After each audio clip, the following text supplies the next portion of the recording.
Yesterday we learned Ois Gimel and Dalid, the difference between Nigla and pnimius. That as we learned the difference in Torah and Tefillah, so too there's a difference in Nigla and pnimius relative to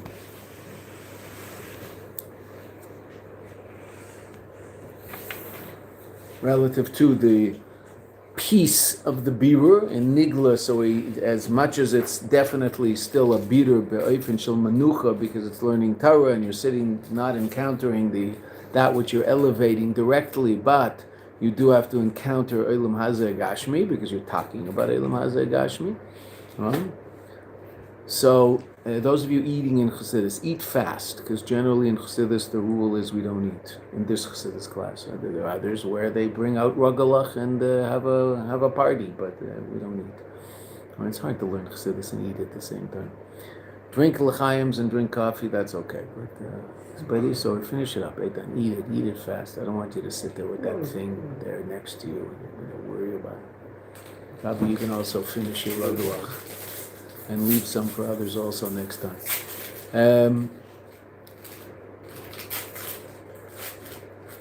Nigla and Chassidus. Then we learn that the oifen halimud of Nigla and Chassidus is taka different. That Nigla is a battle, right? That there's mamash a battle on the page between Rav and Abaya, and almost any statement made on the pages of Talmud Bavli is immediately challenged by someone, right? So that's the reality of learning Nigla, which isn't, meaning even though the birur is brought about in an oifen of sholom, but the actual oifen alimud, the way we do the learning, is very interesting. It's somewhat confrontational. Also, chavrusas tend to be somewhat confrontational when they're learning Nigla. Chassidus. So what does the Zohar say about pnimius? Lei saman kushiv, lei saman machlekes. No question on machlekes. Okay. Say the Rebbe continues relative to pnimius Torah itself that there's two different levels of pnimius Torah. V'hine gamba pnimius Torah gufa yeshnei oifanim b'chlalos. There are two different ways in which pnimius Torah is revealed and encountered by the learner in general. As, and this is what we experience now, as it is clothed in the understanding and comprehension of intellect, we sit down, we learn Chassidus, and we understand it intellectually. Hopefully, that's the idea. This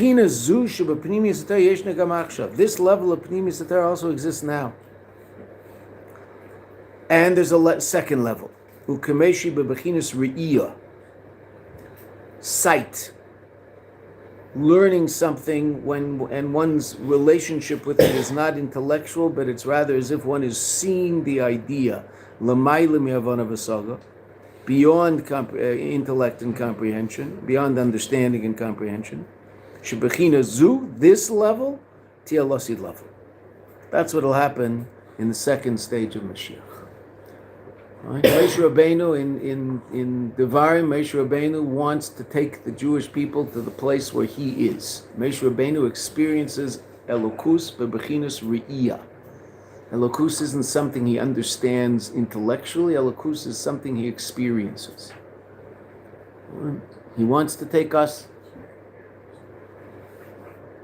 Page Kuf Pei Gimel. He wants to take us to that. This thing didn't come as a pamphlet. Eitan. This thing does not come as a pamphlet. It's just a bunch of pages, one on top of the other. There's no pamphlet. Okay, just open it up, regular, like any. It's not a pamphlet. It's not printed as a pamphlet. A pamphlet has to be printed a certain way. We couldn't figure out how to do it. All you have to do is find the page and follow along. Finish chewing the ragala and you'll be done. That's why I don't like eating in class. Rabbi hasn't listened to a word I've said until he finished his ragala. That's just the way it is. Right? Okay. I've said that. Right. That's exactly what the Rebbe is teaching us. Chassidus right now is Havana Vasaga, is intellectual comprehension. Intellectual comprehension means I have to focus on it, think about it, and we're going to see it's something separate from me. It's something separate from me that I'm trying to connect to. Re'iyah is I become one with the thing, right? And that level of comprehension will have, that level of connection to godliness will have Dafka Losi Lovet. But when? In the second Kufa of Yemais Mashiach, the Rebbe says, not in the first. First, we'll still be learning. Moshe Rabbeinu, as we said, wanted to take Am Yisrael to the level of Re'eh. Now, there is a Parshas Re'eh. Re'eh anechi nesin liftechem ayim brocha v'chulei.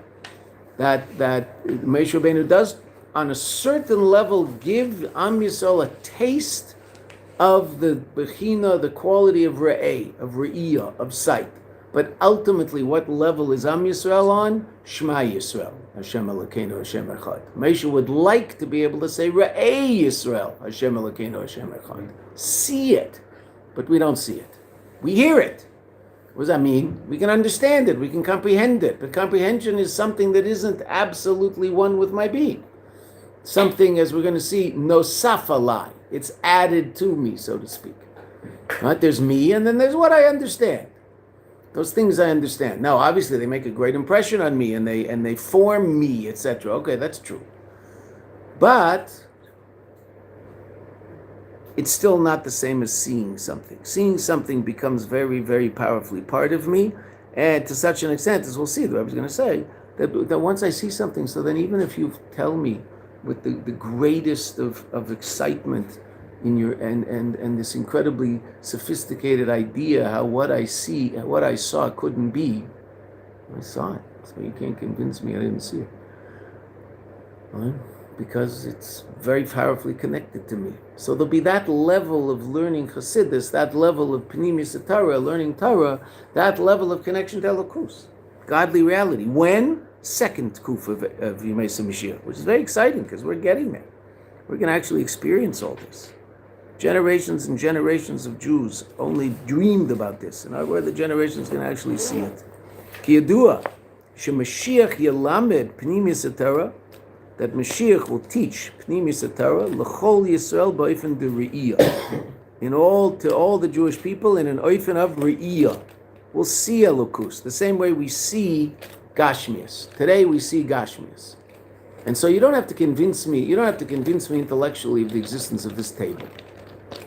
Right? Okay, Beseder, someone might want to wax philosophic and discuss whether the table really exists and is it just a function of my experience or does it really exist? Okay, that's fine. That's very, very good. Right? And that's all interesting. But if I bump my knee on the table, I get a bruise. Oh, maybe the bruise doesn't exist. Okay, the bruise also doesn't exist. It's true, because if the table doesn't exist, so I don't exist, right? That's where philosophers get all messed up, because they want to take everything else out of existence except themselves. They want, I think, therefore I am. Right? But everything else I don't know. But me, I am. No, if once there's no table, there's no me either.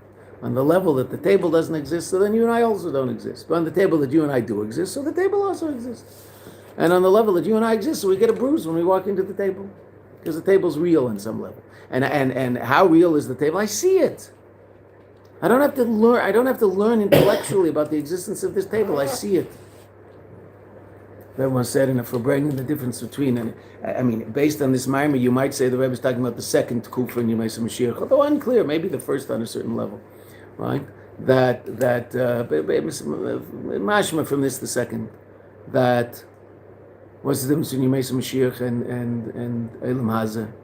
In Eilam Hazeh, so, and this is a statement made in Chassidus, Elokus is behischadshus. Let's do it the other way around. Metzias, the existence of physical reality is bepshitus, is obvious. I don't need anybody to convince me of the existence of physical reality. I experience it. So that's obvious. And Elokus is behischadshus. Elokus is a chiddush. Elokus is something I have to constantly remind myself of, think about, contemplate. Right? That's why I don't know whether you saw, I don't know what gem video. Do you watch a gem video, Metzi Shabbos, right now? I watched part of this week. But there's no public showing, right? Okay. Yeah, so this week the Rebbe was talking about his benenus. and meditation before davening, how it's absolutely necessary before Shachris. And then there's a couple of minutes in there that the Rebbe is talking about the fact, is it also something that should be done before Mincha and Maariv, and the Rebbe leaves it as tzarki and have to look into it. Meaning, does these benefits I do before Shachris also help me by Mincha and Maariv and not? The Rebbe entertains the possibility that also before Mincha, which would sort of change the Seder of the Yeshiva, we'd have to add a few minutes, that a person should be mizbeinin on the Eibishter for 5 or 10 minutes. Okay, but that aside, the Rebbe talks about the Indian of his beininus. Why do you and I have to contemplate godliness before we daven Shachris? Because breakfast is real. I might daven Shachris waiting for breakfast, because breakfast is pretty real. I can taste the egg. I can taste the ruggel before davening. It's a very real experience. Okay, Chassidus. Do I taste Chassidus? Do I taste Elokus? David Melech tells us we should taste Elokus. Talmuru ki toivavaya. Taste and see that the Eibishter is good. Right? So David Melech wants us to taste Elokus. Right? How do we taste Elokus? Essentially, it's Talmuru. Taste and see. Now, you'd think it would be see and taste. But okay. Taste and see. Simple pshat is taste it. Encounter it, and you'll see it's good. Elokus is good. But what? Now, in our reality, so Elokus is something that we have to contemplate and we have to think about and we have to bring into our reality in a very powerful way. And it's a lot of work. It takes a tremendous effort. I can't just sit there and wait for it to happen. It takes work. Gashmias, Pshitas, obvious. B'Yemei Mashiach, the Rebbe says, the opposite. Elokus will be b'Pshitas. Elokus will be obvious. And based on what we're learning here, this sounds like the second Kufa, the second period of B'Yemei Mashiach. Elokus will be obvious, and Gashmias will be Yischach. We have to remind ourselves of the existence of Gashmias. Meaning, we have to remind ourselves that if we put the cup on the table, it won't fall on the floor. To remind ourselves of it. That won't be so obvious to us. Why? Because what will we be living? We'll be living Elokus. I will be aware of the existence of the table, just like today we're aware of the existence of Elokus. But what are we experiencing? Gashmias. What will we experience then? Elokus. What will we be aware of? We'll be aware of the existence of Gashmias. I can put my cup on the table.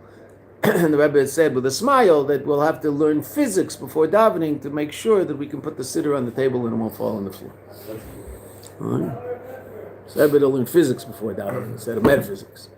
You and I have to arouse in ourselves an appreciation of the existence of something beyond self. In those days, we'll have to remind ourselves there's a reality of Gashmias that includes the Guf, just there's a reality of Gashmias. Tzaddikim live that to a certain degree today, and that's why Tzaddikim generally, many of the stories you hear about Tzaddikim had to remind themselves to eat. They didn't have to set an alarm to get up, and they didn't have to set an alarm to remind themselves to learn Torah. They had to remind themselves to eat. And that wasn't all, and that level of just tzaddikim. There was a famous Jew in L.A., Rabbi Reichik, besholom. So Rabbi Reichik was a holy Jew. He was sent to Los Angeles by the Frierdiker Rebbe, and he and his wife. And they brought up a very Chassidish family there. It's quite astounding. When one of the first groups of Shluchim went to visit the White House after Yud Aleph Nisan. The Rebbe's birthday is officially Education Day USA. It's a proclamation signed by the President of the United States every year on Yud Aleph Nisan. Not, it's whenever Yud Aleph Nisan is, depending on April, March, whenever it is. So that's Education Day USA. And so one of the first times they went in, they went into Ronald Reagan, and a bunch of Shluchim went in, and Rabbi Reichik went in. Rabbi Reichik looked like he was halfway in Elam Hazeh and halfway in Elam Haba. His beard was one of those beards that was 22 beards because he never touched it, and so it was just all these different things coming out, met in the middle and then spread out again. Just this wild beard. There's some in the mikveh in L.A. You could see through him. I mean, it was like this. When Ronald Reagan saw him, he asked, "Who's this holy man?" Now, Ronald Reagan knew what California was, right? He lived there. Governor there. So they said that he lives in Los Angeles. And Reagan started to cry. He said, "This holy man lives in Los Angeles? He could be that holy and live in Los Angeles?" He started to cry. He couldn't believe it. Right? So that was Rabbi Reichik. Once Rabbi Reichik was going around with a friend of his, I forget who it was, I apologize, it's a well-known chassid. And the Rebbe asked the other chassid to make sure that Rabbi Reichik eats. Your job when you're going with him is to make sure he eats. Don't let him not eat. He'll forget to eat. Rabbi Reichik was a holy Jew. All right? And he spent years and years and years in LA doing unbelievable stuff, being makar of a lot of Jews. All right? It's very, very special. So when Mashiach comes, the Rebbe says, the second kufa, our appreciation of Elokus will be what Moshe Rabbeinu wanted us to have already when he was with us in the Midbar, Re'iyah, not just Shmiya. Now Shema Yisrael. Then Re'iyah. Ooh, I have one just waiting for you. It's been waiting and waiting for you. It's not a pamphlet. It's just a bunch of papers. Good to see you. Welcome back. Thank you.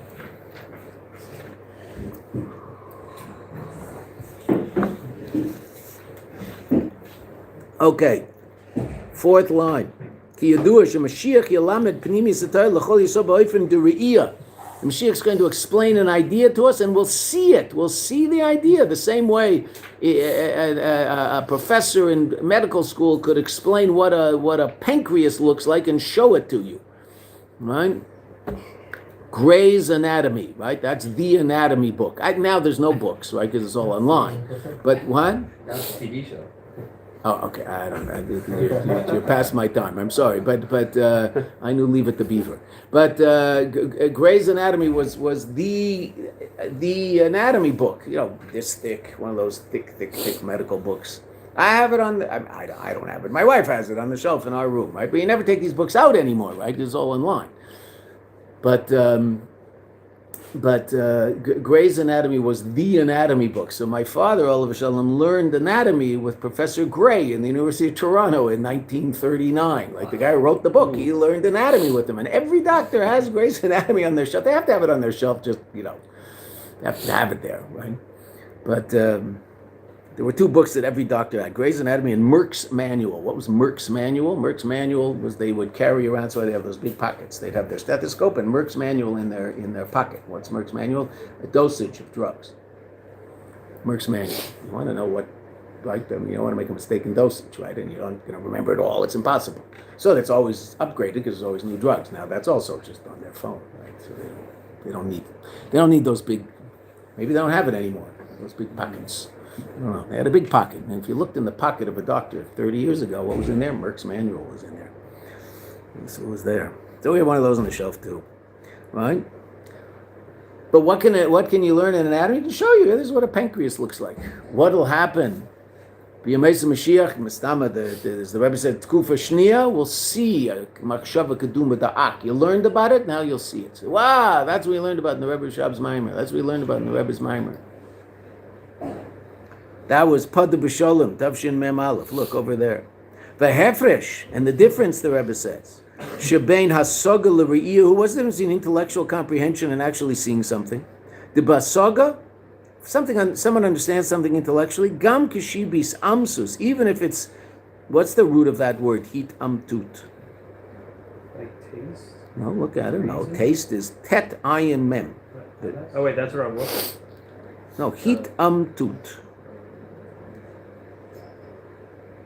Fifth line. Looking for three words in the middle of emet, hit amtut, verification. Coming to a state of realizing that something's true. Hit amtut. Right? The verification of something. Gam keshibis amsus, even when it's in a state of absolute veracity by this person. Efshar shal yedei kusha. It's possible if someone were to ask a very penetrating question, yetz leishinu, there could be a change, or chalishus al kolpanim, or at least weakness in his appreciation of that idea. It might weaken his connection to that idea. Because that's the way seichel works. Mashein kein beru'iyah, that's not the case if someone sees something, gam kishiyikshu leikushis haki chazakas, even if you were to ask the strongest questions. There's not going to be any doubt in his mind, in his experience, as to what he saw. He saw it. But tam lezehu, what's the reason? Now the Rebbe says something very, very important. relative to where we want to come in our learning. This will ultimately only happen b'Yemei Mashiach in the second Kufa, but la'at, we want to make it happen to a certain degree, at least me'ain, something like it in our learning now. When someone comprehends something in his seichel, as we said earlier, it's something in addition to him. I mean, there's him, and there's what he understands and what he appreciates to be true. But now, theoretically, that could change. Right? It might not, and that's why I'm saying we would like to come to a point where our connection to the veracity of Elokus, Torah mitzvahs, is so powerful that it's just a function of our very being. Okay, it is the reason you and I have the ability to come to some inkling of that state is because we have a nefesh Elokis, and our nefesh Elokis does see Elokus. Right? Mazli Chazi. That a certain aspect of your nefesh right now, while you're sitting down here in Eilam Hazeh experiencing physical reality and dealing with jet lag, so the not all of us, right? Actually, some of us have existential jet lag. It's an existential experience. Never get over it. Well, I was on a plane 3 years ago. I'm still recovering. You can't get up for chassidus. No. I came here I'm still. It took me a long. It's 7 hours different. It takes a long time. So,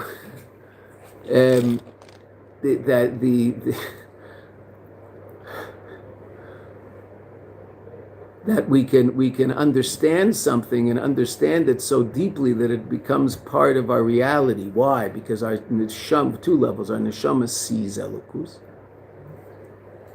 Chaya shebenefesh, the fourth level of your soul, is living in Olam Hatzilus, and as you are down here in Olam Hazeh, it is seeing godliness. And an even deeper level, the level of Etzem and Neshama, the essence of the soul, which we learned about in the Mayim Rabbim, which we just finished. And that essence is essentially connected to the Eibishter, so the Eibishter and that soul are one, mamish.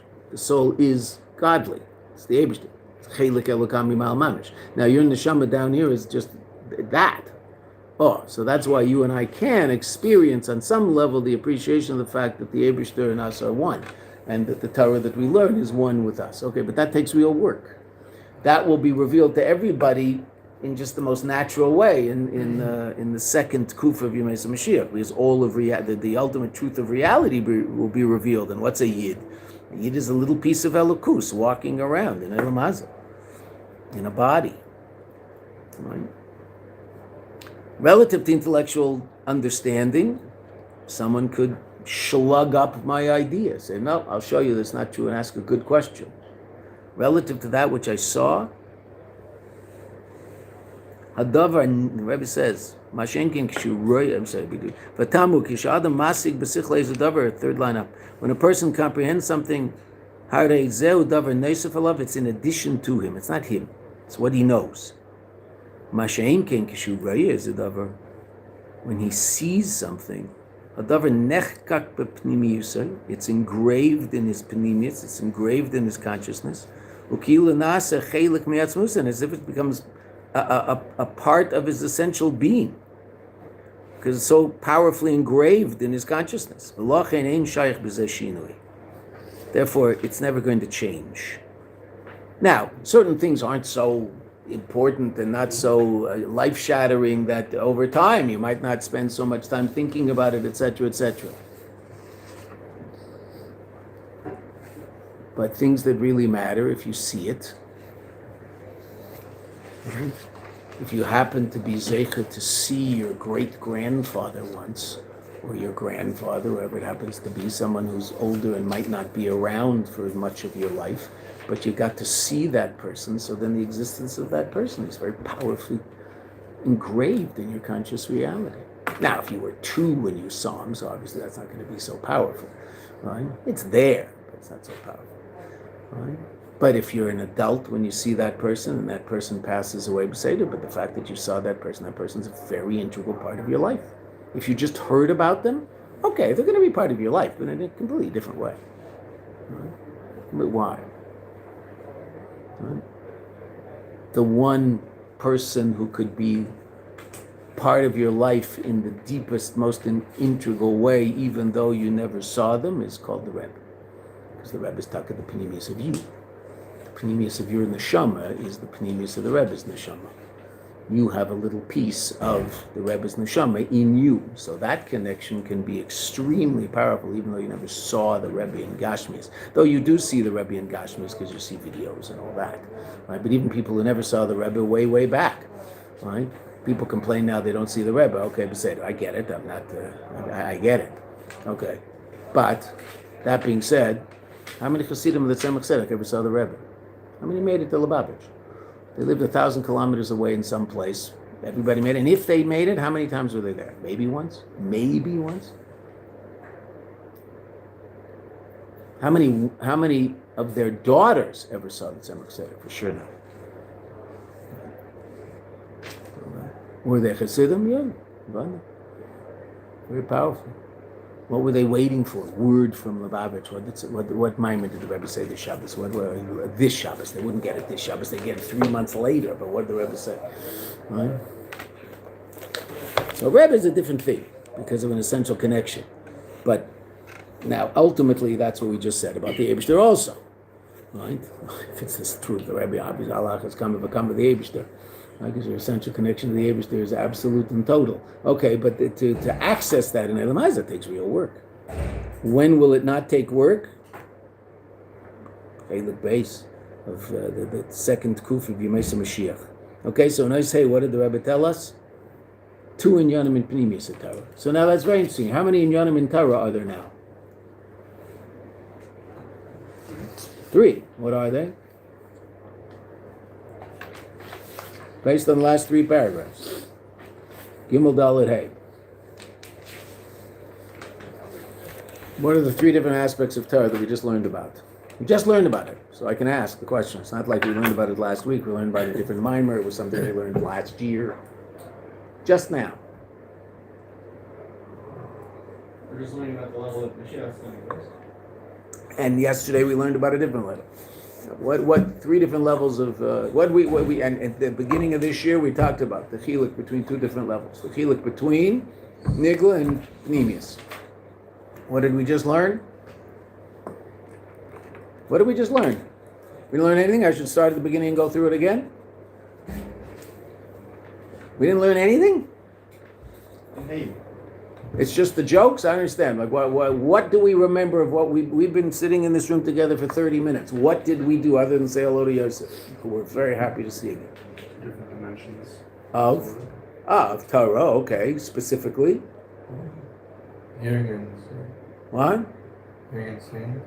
Okay, hearing and seeing. And what do the hearing and seeing relate to? When do you hear? When do you see? Right now, intellectual information. Right now it's intellectual. When's it going to be Re'iyah? It'll be flipped when Gula. What? It'll be flipped when Mashiach comes and have Gula. Mashiach comes? Yeah, but specifically what the Rebbe say? Second kuf of Mashiach, right? Okay, so in other words, there's 3 different levels of Torah. Nigla, we learned this yesterday. Didn't see Nigla and Chassidus, right? And in Chassidus itself, in Pnimius Torah itself, there are 2 levels. The level of Hasaga, which is what we experience now, the level of comprehending what it is that we're learning, but that still means it's something in addition to who I am. I understand idea X, right? And then there's the level of Re'iyah, and that will be most powerfully experienced, and that'll be experienced by everyone in the second kuf of Yemesa Mashiach, where it's not that I understand the idea, I become one with the idea. I live that idea. Now there are ideas that we basically live today, 100%, that's beautiful. That's amazing. I mean, hopefully they're positive ideas. They're healthy ideas. I mean, there are people who live all sorts of unhealthy ideas, okay. But because those unhealthy ideas came into them through the agency of Hasaga, you could theoretically, if you have the opportunity, you could talk to them and somehow move them away from those unhealthy ideas. You can move a person towards healthy ideas because a person can develop a different intellectual understanding of things, right? Interesting enough, that process is just an interesting process. It's usually not done by intellect. I mean, there's intellect involved, And there's also a very powerful emotional part of that process. Rebbe said that no child who grew up in a religious home and leaves Yiddishkeit will ever leave because of intellectual problems. He said everybody leaves because of emotional upheaval. He's not happy, so he's looking for something somewhere else.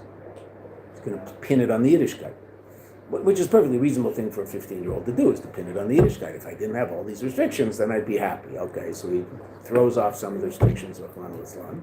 He's still not happy. Either he decides, okay, that wasn't it, and he comes back, or he doesn't. That's the luck of the draw. But it's not intellectual. So too, being Makar of people, Yiddishkeit isn't intellectual. You might pique their interest with an idea, but most people are looking for, it's because they're coming from a place where emotion is extremely powerful. They might transcend out of that place where intellect will define emotion, but they're coming from a place where emotion is very powerful. So what they might be drawn to in Yiddishkeit is the beauty of it and the emotional niceness of it, and they'll be more powerfully impressed by spending Shabbos at a family and seeing a family function in an incredibly healthy and loving and caring and seemingly happy way, right, than they will by the idea that they heard in the class before. That doesn't mean the idea is irrelevant. It's very important. But college campuses, is it the class? Okay, there's some ideas that are going to get people thinking about things, 100%. But they're going to make the move when they start to feel involved. Right? How do they get involved? Well, they start by coming for Shabbos dinner. Shabbos dinner is probably the most powerful thing going. It's just so nice. Right? Can anybody say an idea that's penetrating and interesting at Shabbos dinner? Very hard to do. There's so much noise. There's 150 kids, and it's not like they're sitting there quietly. They're busy talking, which is good. That's what you want them to do. You want them to marry each other. Okay. So intellect is because intellect is still something that's not us, and we might feel, what do we feel more powerfully connected to? Emotion. That's the difference between intellect and emotion. Intellect is objective reality. Emotion is subjective reality. Now, our job is to make sure that you and I, this is hard for us, but try to make our objective understanding of truth affect our subjective experience of reality. Make our intellect affect our emotions. But that's very hard. Not that isn't something that we try to do, and that's what debate is all about, Beseder, but there's a lot of emotion involved in it. Okay. So now we saw 3 different levels in Talmud Torah. Now, interesting enough, those 3 levels in Talmud Torah you never know. You never know what's going to be. They might correspond to those 3 different levels of Sholem that we saw at the beginning of the Maimer. What were the 3 different levels of Sholem that we saw at the beginning of the Maimer?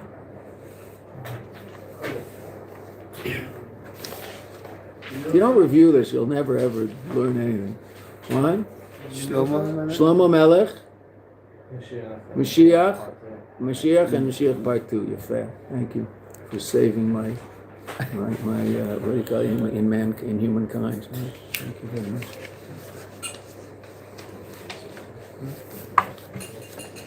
Now there might just be a connection between those. Use a cup. It's a water bottle. It's like almond drink.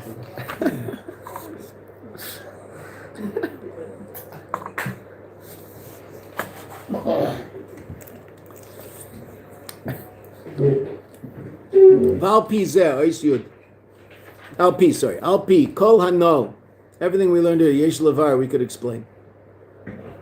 Gam, that even though she'inyan Poda besholom haya b'mei Shlomo, even though there was a reality of Poda besholom in the days of Shlomo Melech. Now, who's saying Poda besholom? David HaMelech is the one saying Poda besholom, right? And again, we said yesterday in the pasuk, we have to realize Poda besholom mikrav li, Poda besholom mikrav, which is contradictory, that you redeemed me in peace from a battle. Well, if there was a battle, it wasn't peace. Right? Then again, it doesn't say you would me to peace from a battle, in peace from a battle. Li, to me. So the li could either be the battle that was to me or the Poda besholom that was to me. The pshat is al pi chassidus, what we're going to be learning in all of the my Poda besholom. The Poda besholom to me krav. I experienced Poda besholom from the krav. Even though Poda besholom was also in the times of Shlomo Melech, which is the first thing we said, and that's why it's called Shlomo Melech Mikol Mokim. Nevertheless, the wholeness, the completion of this, the perfection of this will be the Yemei Mashiach. Ubi Yemei Mashiach Gufa, and in Yemei Mashiach itself, themselves, but Tkufa base in the second period of Yemei Mashiach. V'yesh leimar. One could say, no footnote. The Rebbe is saying this. Shegimel dargas elu b'sholem. That these three different levels of sholem that we saw, b'yemei shleimah, b'tkufa aleph Yemei Mashiach, the first tkufa of Yemei Mashiach, b'tkufa base, and the second tkufa of Yemei Mashiach. Tkufa means period. Haim dugmas gimel dargas and al shabbatara. They are similar to those three different levels of Torah that we just talked about. That didn't take long to connect those two ideas. Ve'inyan the idea is as the Rebbe says. Zeh shemalcha shva by Shlomo Melech. What we talked about this earlier? What was a great expression of the shlemus that existed, the shalom that existed at the time of Shlomo Melech? Malcha shva. There was such a lack of milchama, and it was so clear that Shlomo Melech was the leader of the world, etc., etc., etc., that even Malchus Shva came all the way from Shva to see Shlomo Melech and to be with Shlomo Melech. Okay. So she didn't go to war with him, she wanted to be at peace with him. This is the pasuk. Sham'a es Shema Shlomo. She heard the Shema of Shlomo. Now, Shema, the root of that obviously is Shema. So, how would you translate that word? Huh? Yeah, but that doesn't make sense in the sentence. She heard the herd of Shlomo. Then we don't say that. What would we say? His Lord, his. No, not power. What do you hear about if you hear about another person? What does that make them? An idea. They're an idea. They're not an idea. They're a person. No, they're a person. His reputation. His reputation, okay. You might say fame. Right? Shema is fame. What you hear about when you hear about someone, they're famous. Okay.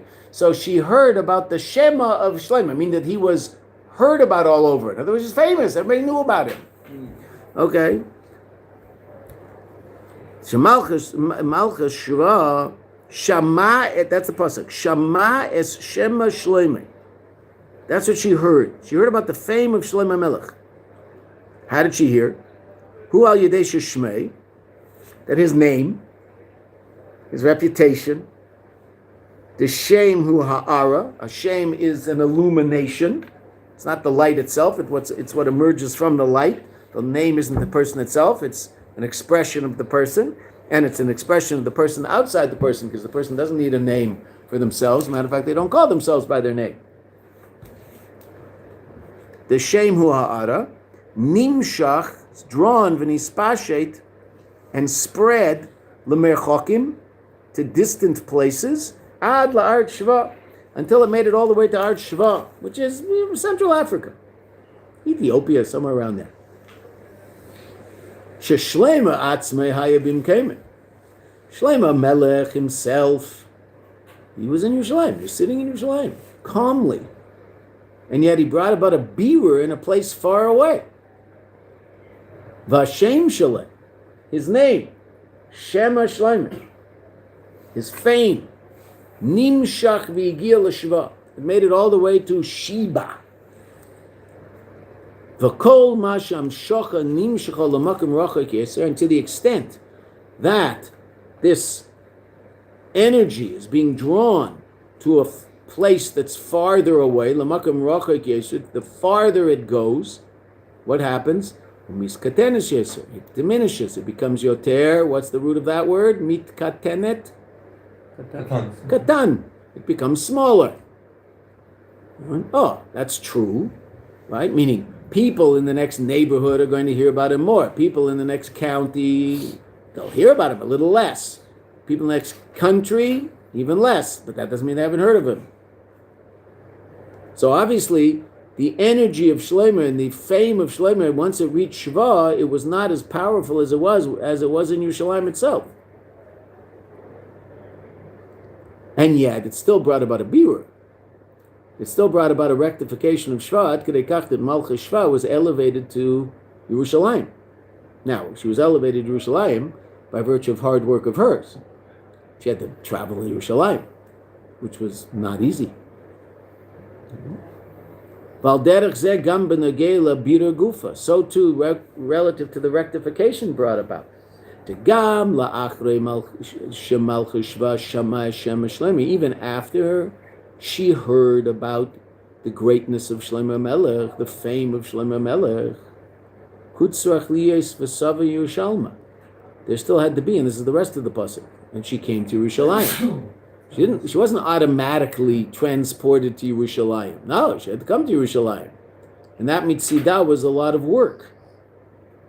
Shalicha mishva Yerushalayim lekech meshech zman v'tircha, takes time, takes energy, effort.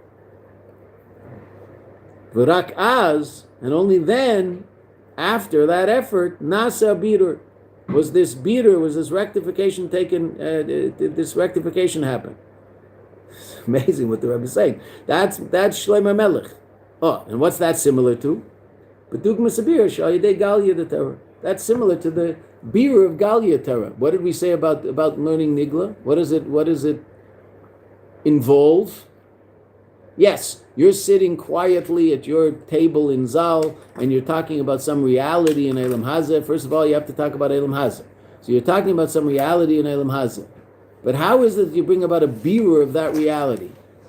Is it simple and straightforward and calm? Now, on a certain level, relative to tefillah, as we saw earlier, it's calm, yes. But, it's toil, and what's the toil? The Rebbe told us yesterday. What's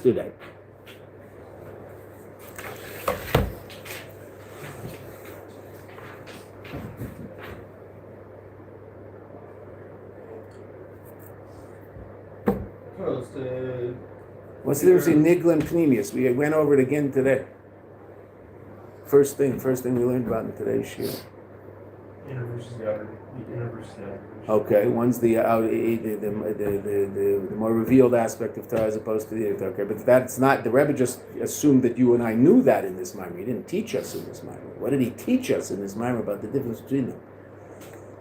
First of all, in Nigla you encounter Elam Hazeh, whereas in pnimius you don't. You're encountering godly reality. And then in the last thing we learned yesterday, which we went over again today, in what it was, Ois Daled. Ois Daled, so what did we see? Even the way we learn. What's learning Nigla all about? What does it encompass?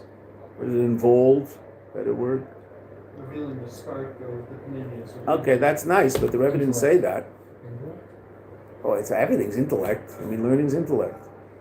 I want to know what the Rebbe said. I all sorts of ideas that are nice. I'm really into it, but I want to know what the Rebbe said. So now, Joseph, you can't say that because you weren't here. So I don't expect you to know what I'm talking about.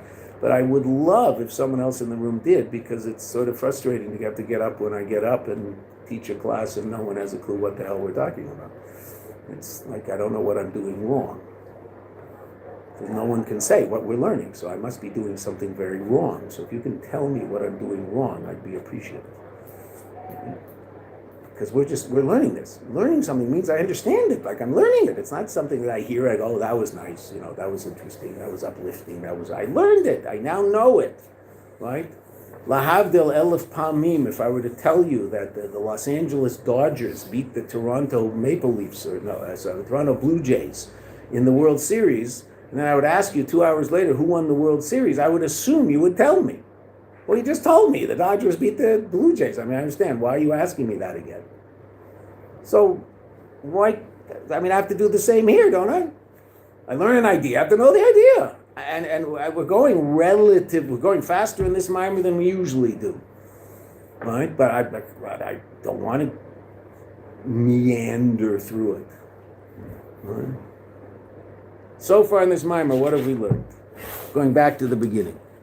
First thing the Rebbe told us in the beginning of the mimer, Ois Aleph. The Rebbe told us what? 3 different levels, 3 different periods in history, which was just mentioned here, Baruch Hashem. When I asked about it, it was mentioned. Right? That what? Shlomo Melech, Mashiach Aleph, Mashiach Beis. 3 different periods in history of the reality of Poda besholom, of peace, of a reality where the opposition to godliness is bottled, redeemed. Right? Okay. So then the Rebbe explains in Aveda, in Ois Beis. Ois Beis, write down in your book next to it. For goodness sake, if you don't write it down, of course you're not going to remember it, right? I mean, if you were in college, you never wrote anything down? You just expected to remember everything and you went into the test thinking you were going to remember everything? I don't believe it. And even if you didn't, okay, I certainly hope that, I assume that you think that your doctor that you go to get into a better state of health than you're feeling when you go visit him. Hopefully you'll never have to go visit a doctor. But if you ever go visit a doctor, I'm sure you hope that he actually paid attention in medical school and remembers what he learned.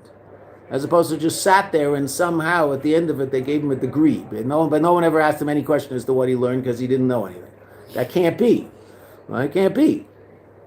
So I'm going to make a revolutionary statement. Torah is more important than medicine. Medicine's life and death. Torah is life and death. This is what really matters. This is the whole reason there's a world. There's not a world to have doctors. There's doctors because we haven't fixed the world yet. I'm bad doctors. I like doctors. My father was a doctor. My wife is a doctor. None of my children are going to be doctors. Actually, that's not true. My daughter is studying to be a vet. Okay, so she'll be a pet doctor. Okay. We actually learn a lot of stuff. It's very interesting. She discusses anatomy with my wife. It's very interesting. Okay. Say it.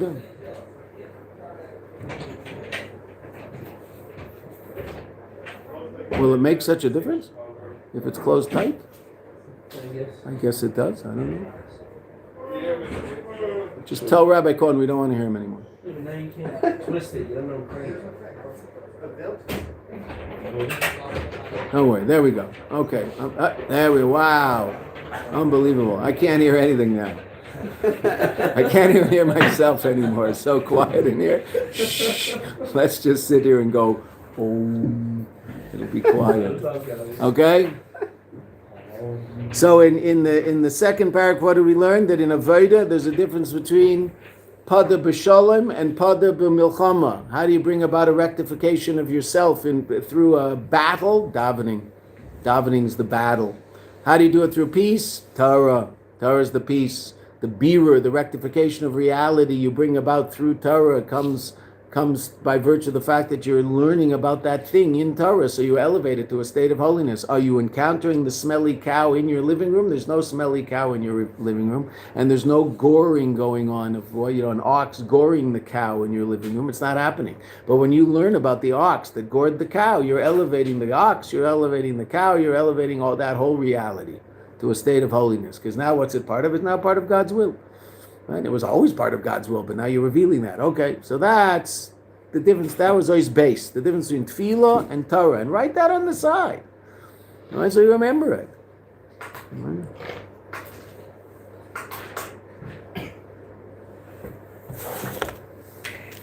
What's on the side of my book? Notes. Right, what do the notes say? I know it's Hebrew. Yeah, what Just a 3-line, a 2-line synopsis of what's in the ois. Why? Well, then you understood it. Right? So some people say, shouldn't write in a book. Okay. I write in books. Pencil. Don't write in pen in books. Yeah, this you can write in pen. Don't write in pen in your books, because 10 years later, when you understand things more in a more sophisticated way, you're going to be embarrassed by what you wrote down, so you're going to want to erase it. Right? Or you'll write it in a better way. Say that. Okay, so write in pencil. Get a little pencil.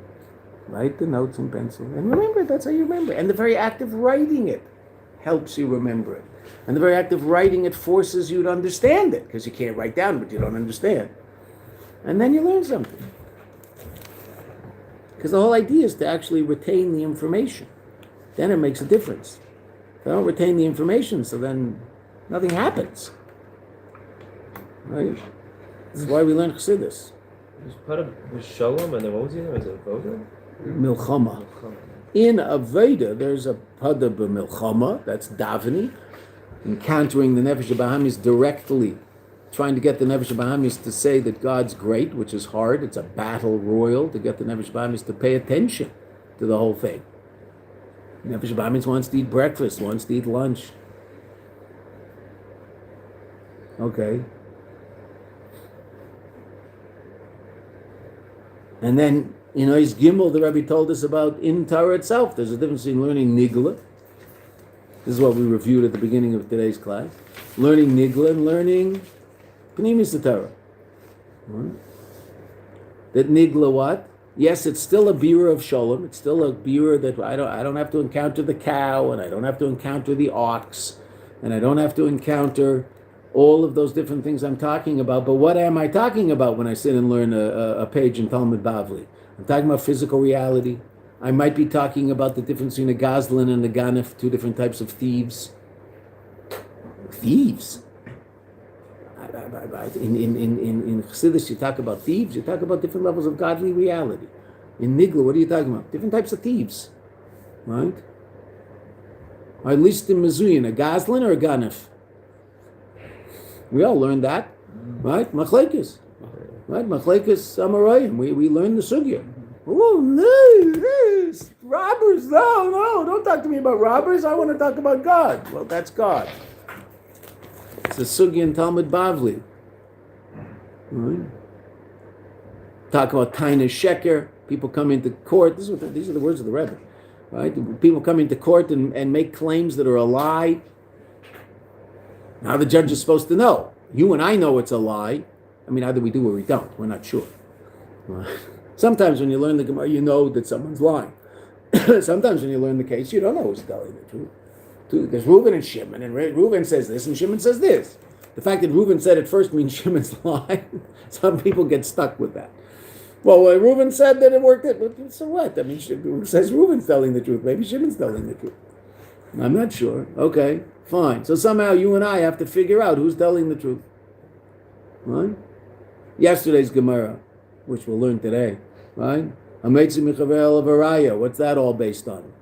Cases of doubt in who this money belongs to. Why? Well, there's no doubt if they both tell the truth and they both say exactly who this money belongs to, so that I don't have any doubt. Obviously, maybe they both think it's theirs. After they're lying, but there's some adversarial proceeding going on such that one guy says the money belongs to me and the other says the money belongs to me. Okay. Now, after they're lying, it might be an existential doubt. Was the field that was damaged a field of very, very good land, or a field of not such good land? I'm not sure. What's that called? Shmeina Chusha. Our Gemara today. Right. Okay. That's Nigla. Gashmias. But I don't have to go. I don't get my dirt. I don't get any dirt under my fingernails from the ground that I'm trying to evaluate in the Gemara that we're learning. Because I'm sitting in a nice place with a cup of tea and learning it in some comfy chair in the Zal in Mayanot. Okay, but I'm still discussing that state in physical reality, and so I'm elevating that state of physical reality, state of holiness. But that's still different than pnimius. Pnimius Torah, I don't have to deal with that. There's no machlekes, there's no kushya, that's the second part, I'm sorry. His Gimel, the Rebbe doesn't talk about that. Right, in pnimius, you're just talking about the Eibishter. That most you'll talk about Elam Hazeh, you'll talk about an Nefesh HaBahamis and the Yitzhak. Which is Gashmias. Okay. That's the most you'll do. Most of the time, what are you going to talk about? Different levels of godly reality. Right? What's the Rebbe talking to us about? Two different kufas in Yemei Mashiach. That's what we're learning about here. Wow. Amazing. Incredible. Mashiach. What's for breakfast? No. Wow. Mashiach. Oh, interesting. Two kufas. What's the difference between the two? Well, we learned that today. What's the difference between the two? Shmiria, as Rabbi taught us today. Right? That's pretty interesting. It's not relevant. Mashiach isn't relevant. What's more relevant to you and I than Mashiach? There isn't anything in our lives more relevant than Mashiach. Mm-hmm. So if we learn an idea about Mashiach, it has to ring a bell in our head that this is something wait a minute, I have to wrap my head around this. Right? And I hate to be annoying and repetitive, but if someone, if you were to ask someone what's for breakfast today, and he said shakshuka, I don't think you'd walk into breakfast and go, oh wow, shakshuka, wow, I didn't know that. What do you mean you didn't know that? He just told you 20 minutes ago, shakshuka. Like, where, who are you? What's wrong with you? Two tkufas of Mashiach. It's like a fish, right? You ever have a fish tank? So fish have a memory of, they say it's a couple of seconds, so the fish is floating around the same tank. Oh, wow, look, a submarine. Cool. And then he floats around again, comes back, whoa, a submarine, cool. That's how they can stay in there all day, right? Because it's like, wow, a submarine. And he goes through the submarine, goes around the fake flowers, and he comes back up, wow, a submarine, that's so cool. He goes through the submarine again. I guess there's an advantage to that. Right? But they say they mamish, I don't know how they know these things, but no memory basically. Right? Okay, we don't want to be a fish. No, fish have one advantage over you and I. And that's why we talk about fish now and then. Fish are completely one with the environment they live in. Ad k'dei kach, that if part of a mikveh is a fish, and if a fish helps make the mikveh the right measure of mikveh, there's a little less mayim and the fish is also in there, it's considered mayim. It's a kosher mikveh. Because he's so much part of the water that he's considered water, just there. Which is really interesting. Now, you and I sort of live that way in air, but you wouldn't consider us air. We're not air. Right? It's interesting, we call air empty space, which is sort of bizarre, because it's anything but empty, because if it were empty, we'd all shrivel up and we'd be sitting. It wouldn't take us very long to just fall off our chairs. So it's full of all sorts of stuff that we need, but it's out there, so to speak. Okay, quickly, I'm sorry, it's late, but we're going through the whole mimer, so we'll remember it, right? So in Ois Gimel, the Rebbe explains the difference between Nigla and pnimius. In Ois Daled, the Rebbe explains the difference between learning Nigla and learning Chassidus. Just like Nigla, you encounter Elam Hazeh, and in pnimius, you don't encounter it as much, you're encountering godly reality. So the Poda besholom is much more powerful in Nigla, because you're in pnimius, because you're not encountering opposition. Still, that doesn't mean that when you encounter the opposition in Nigla, that it's not Torah Hashem and it's all Torah Echad, and therefore it elevates it all. But you are talking about Gashmias. That's why some people have a hard time with Gemara, right? I want to talk about God. You are. Right? A shor shenagach esapara, the ox that gored the cow, it's God. As much as there's 10 spheres in Atzilus. Exactly the same. The ones are more obvious, the others less obvious, but we call it Nigla Nister, right? I mean, we don't call it so much in Chassidus Nister, but it's called Nister, the hidden Torah. But really, what's Nigla? Pnimius. God's revealed in there. What's Nister? Nigla, because God's, what you and I call Nigla, Gemara, because God's not so revealed. You can learn how many pages of Gemara without ever coming across a pasuk in Tanakh? Right? How many times do we take the Bibles off the shelf, right? There'll be days and days that they stay on the shelves, right? The Bibles that we've got in the... Now, Yosef, you see how close they are now. They've redone the room. We've got everything in there. We've got all sorts of books that you can't see. Okay. No, I'm not stopping till we finish our review. I'm sorry. But this is, I'm not going to say fault, but, can I say Daled, the difference between Nigla and pnimius in terms of learning. Nigla, battle royal on the page. Rava says, Abaya questions, Rava answers, Abaya brings another question, someone else will bring another question. Battle royal. All right? Wait until you see what happens in our Gemara very soon. Right? Someone's going to be put in jail, right, in one of our Gemaras, because they didn't like the way he was walking around. Right? Top of the next page. Okay. Hey. The Rebbe says, two inyanim in pnimius atara. This is what we started learning today. Two inyanim in pnimius atara. Havana vasaga, intellectual comprehension. That's now. And then we'll reach the level of re'iyah, seeing godliness. That's Kufa base of Yemei Mashiach. That's not that we're going to learn about the Elokus. We'll see Elokus. We'll sit and we'll learn about the Eibishter, but we'll see the Elokus we're learning about, just like we can envision the anatomy that we're learning if we learn anatomy. And when they learn anatomy, how do they learn? In the old days, how did they learn anatomy? They still do it, but it's ridiculous. There's no reason for them to do it this way. It's just they're hanging on to what did most students of anatomy, what did they have? They study cadavers. They have cadavers, right? And literally, you would have a skeleton. You have a skeleton. If you're a medical student, you could have a skeleton hanging in your closet, and you'd have to take your skeleton to class now and then, and they'd show you what's this is, right? Okay, a little weird carrying a skeleton, holding it home on the bus, right? Cadavers. It was, Baruch Hashem, it is no longer. It was a main export of India. Cadavers for medical research. Sort of heavy. Okay? Not anymore, Baruch Hashem. Why? You don't need it. It's stupid. They still do it. Just for whatever reason, I guess someone has shares in formaldehyde companies or something, and so they don't want them to go out of business.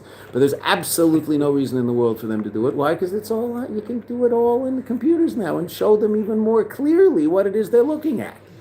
Right? But, okay, it's a throwback to the way it was. And so you walk into these labs, and I'm sure everybody was in a lab with formaldehyde, right? And that smell can just kill you, right? Well, killed whoever's in the... Right? Okay. That's re'iyah. You see it? You want to know what a spleen looks like? Yeah. Anybody remember what a spleen does? Yeah, what? Makes red blood cells and stores them. Right. And the doc said it does some cleaning also and produces red blood cells. I asked the doc the other day, I asked him, what's a spleen? He's not here, and he learns with somebody. But we lost all our older guys. I don't know what happened to them all. So the two ideas in pnimius Torah and re'iyah and... Shmiya and re'iyah. Hearing, the Rebbe doesn't use the word shmiya, but you can use it. Hearing and seeing. Right? What does the Rebbe use? Havana vasaga. Understanding and comprehension. Okay, we're going to get out of the room in a second. But what's Vav? We just started Vav. Well, we didn't get very far. Now the Rebbe says, so isn't that interesting? So in Torah there are three different levels. Nigla, pnimius, and the higher level of pnimius of seeing. And that corresponds to the three different times that we talked about in terms of Poda besholom. Shlomo Melech, that was Nigla, and that's what we just finished. Right? That Malchus Shva had to come all the way from over there, meaning that his name had to make it to there. It had to make it to that place called Shva, and then there had to be a certain amount of work, tircha, which is like the tircha you involve yourself in trying to figure out pshat in the page of Gemara. Right? There's the tircha involved for her to come to Shleimer, but ultimately the beer is brought about, and she ends up in Yerushalayim. She ends up elevated, but there's a lot of work done. Now Shlomo Melech didn't move. Relative to tefillah, if Malchus Shva was elevated through Shlomo Melech in a way that corresponds to tefillah, Shlomo Melech would have to go there and bring her back. Right? That would be tefillah. But he didn't have to go. It's still Torah. He stayed in Yerushalayim and did whatever he does. And then what? That reached her. He didn't have to go there. That reached her and elevated her to where he is. But it took a lot of work. It took some battles. It took some questions. It took some answers. That's needed. Right? And then we'll see, we didn't get there, the next two levels, but how there's going to now be three levels in Poda besholom, Shlomo Melech, Mashiach Aleph, Mashiach Beis, three levels in learning Torah that are Ba'ofen Shel Sholem, Nigla, Chassidus through understanding, which is what we do now, and Chassidus through Re'iyah, which is what we'll see in Yemei Mashiach. Okay, so far that's the whole nine. Now that's not so much information to remember in all fairness, and it's 2 lines next to each paragraph, because it's so orderly, this mimer. It's unbelievable. Boom, boom, boom, boom, boom. Right? Okay. You said that Shlomo is the level of hearing, and the first stage of Mashiach is the level of seeing. What No, are those? I didn't see that. Shlomo is the level of Nigla. Shlomo Melech is Nigla. That's the last thing we just read. We read that inside. And that yes, that phase I understand. But the mashal of like hearing versus seeing. Now we haven't got to yet. We haven't got to the 2 levels of Chassidus yet. I'm talking about in Hay. In Hay, In Hay, Shlomo Melech wasn't being talked about in Hay, because Shlomo Melech is, we didn't know this, but Shlomo Melech corresponds to Nigla. Why is it Poda besholom? It's Poda besholom because Shlomo Melech didn't have to go get Malchat Shva. That would be Tefillah.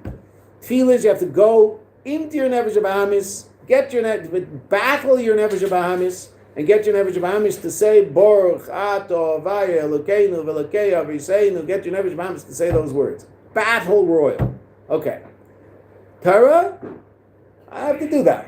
Torah, I sit here, and Malchus Shva comes to me here.